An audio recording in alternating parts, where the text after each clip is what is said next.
Cinema సరదాగా చెప్పుకుందాం, సరదాగా నవ్వుకుందాం, సీరియస్ గా ఎవరు తీసుకోవద్దు.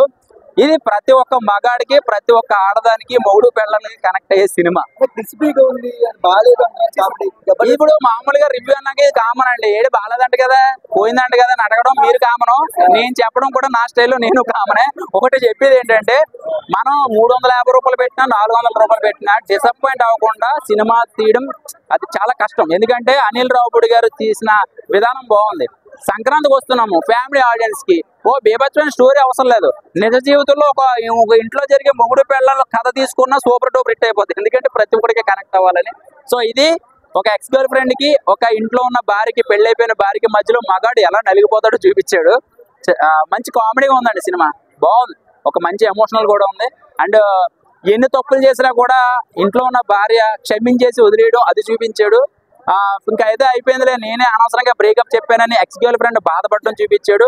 ఈ రెండు మధ్యలో నరకం మనమే కదా పోయేది. ఈ సినిమా చూసి డైరెక్ట్ ఇంటికి వెళ్తాడు అనుకున్నావా? డైరెక్ట్ బార్కి వెళ్ళిపోతాడు, వెళ్ళిపోయి ఓ 90 వేస్తాడు. వేసాక అప్పుడు కొంచెం బలానికి వెళ్ళి స్టైల్ గా నుంచుంటాడు. ఎందుకంటే కరెక్ట్ జరిగేది ఇది. సినిమా గురించి మాట్లాడాలంటే కనుక ఫస్ట్ హాఫ్ అంతా కూడా అసలు నెక్స్ట్ లెవెల్ అనమాట. ఇంకా సెకండ్ హాఫ్ అంతా ఒక డ్రామా, ఒక మర్డర్ డ్రామా కింద అలా వెళ్ళిపోతూ ఉంటది. ఎలా వెళ్ళినా కూడా లాస్ట్ క్లైమాక్స్ అయితే మాత్రం వెంకటేష్ గారు చెప్పిన మాటలు వినండి, అది వింటే అందరూ బాగుపడతారు. అంతే భయ్యా.